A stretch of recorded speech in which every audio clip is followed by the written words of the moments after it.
The Pokemon 2023 World Championships have been announced for Yokohama, Japan in August 11th to the 13th, and here is a quick video on everything you need to know about it. My name is Rahul Reddy, welcome to the YouTube channel, and today we're going to go through all the important things you need to know about the World Championships, how to plan your trip, how to get started. We're only 6 months out, and if you are someone who is competing or not even competing, here are some things you can do. So first and foremost, we're going to go ahead and check out the little mini trailer that they did at the Pokemon Presents, where they give us the dates a little bit. Here's Chris Brown. He is our director of global esports at Pokemon. I love him. Great guy. Technically my boss, I guess, at this point. I mean, I don't work for him, but like he pays for my stuff. They kind of show some shots of the World Championships in 2022 in London.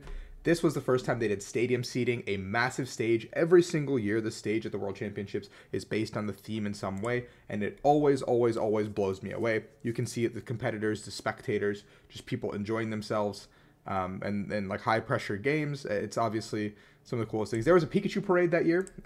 I didn't get to see it, unfortunately, because I was competing, but it does exist. The trophy ceremony at the closing ceremony at the end, a little bit of stuff there. There will be the games featured at the Pokemon World Championships will be, so these are games you can choose to compete in, and I will explain how you can qualify in each of these games in just a second, if you haven't already. So we will have Pokemon Scarlet and Violet, so you can play the video game to compete and qualify. The Pokemon Trading Card game, which is what I play, and maybe some of you as well. And the Pokemon Go Championship Series, as well as Unite. And I don't really know how to do Unite, but the other ones I do know. August 11th to 13th are the dates that we've been given. These are some of the themes across the years. This was in Anaheim, California. This was Nashville, Tennessee. As you can see, each year there's a unique theme with unique merchandise, unique Pikachu, all that good stuff. 2019 was Washington, D.C., my home state district. I don't really know how to put it. So it was a hometown one for me. 2022 was in London, and we're moving into Yokohama, Japan. And this is the theme. This is the design of what the theme will be. I was a huge fan immediately off the bat. It was beautiful. I think this is one of the prettier designs we've had. Reminds me of 2011 San Diego a little bit. And I really like that year a lot. So a little bit about the World Championships. They have a ton of games, tons of streams, all that good stuff.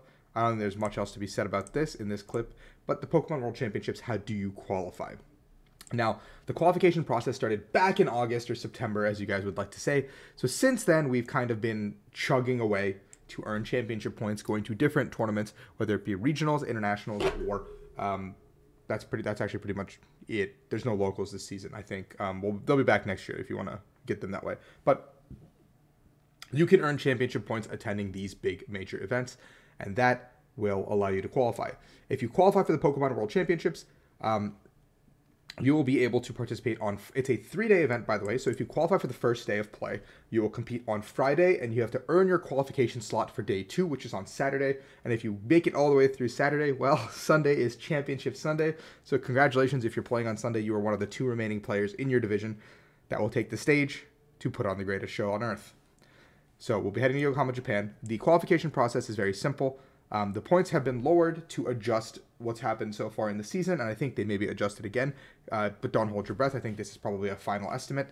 We will have 350 championship points required in the US for Masters, 250 for Europe, 200 for Latin America, 200 for Oceania, and 200 for the Middle East and South Africa. Earning championship points can be done at events like I previously mentioned, and there's a bigger breakdown down the line that I'm not going to really go into here in this video. And if you are someone who is vying for that Day 2 invitation, well, you have to finish in these certain categories for an automatic buy and a paid trip to the World Championships. The top 16 players in US and Canada rating zone, the top 22 in Europe, the top 12 in Latin America, top 4 in Oceania, the top 2 for the Middle East and South Africa regions. So these players will automatically be advancing to the Day 2 of the World Championships. These are your players, your all-stars like Azul Garcia-Griego, your Isaiah Bradner, your Tor Reklevs. These guys have already cemented their spot into these locations, despite half of a season still remaining. For video game, the championship points are much lower required across the board. 300 for Masters, 250 in Europe, 200 in Latin America, 200 in Oceania, and 200 in the Middle East. As you can see, the younger divisions are much more lenient to earn your qualification. However, the trip and the expense to Japan is still quite pricey. Day 2 invitations are similar, but it's top 8 from US and Canada, top 16 from Europe, top 8 from Latin America, and the top 4 from Oceania. Now here is the venue. It is the Pacifico Yokohama Convention Center. So please, when you're looking, look at this location. It is about 40 minutes from Tokyo, or like 30 to 40 minutes from Tokyo by train. very easy to get to. So if you're going to fly into an airport, Narita or Haneda is one of the two best airports to go to. I believe that Haneda is the closer airport. However, both do the job perfectly fine because you're going to have to take a train anyway. Public transport and all these things are crucial for Japan. I'll do a more detailed video as the World Championships is coming up with research and all that. Looking at hotels in the nearby area, hotels are quickly selling out. So if you are planning on attending or even have an inkling of attending the event, I would book something off the bat right now just to have something to cancel later, even if you're not going. And hotels in Japan typically do not take 4 people to a room. It's typically 2 people in a room, and they're very strict with their policies. So adjust to that accordingly if you're going with a family or more than 2 people. A lot of the hotel rooms that I looked at personally did not allow for more than 2 people. It's usually a king-size bed, 2 twins, something of that nature, or like a single bed. So please keep that in mind. The area seems very walkable. There's a train station right here. There's a bunch of train stations everywhere you look. Very simple, very easy to get around the city. You can even take hotels that are a little bit further out, maybe like in this area, maybe in this area. This all seems relatively walking distance. Like the Hyatt Regency here seems like you can walk from here all the way over. This is all a couple blocks, not too bad. Yeah, there's a lot of stuff to do in Yokohama. It's very populated. It's very dense.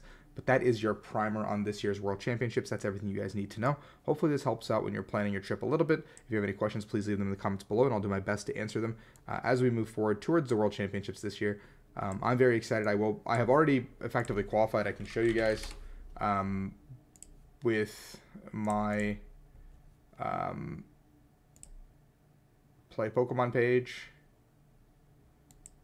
Here we are. I'm currently at 880 points, which means I've qualified for day 1 of the World Championships, and I'm sitting very, very pretty for day 2 as well. And so hopefully that will carry me through. But thank you for watching. As always, guys, I hope you enjoy this content. Like and subscribe. I'll see you guys next time.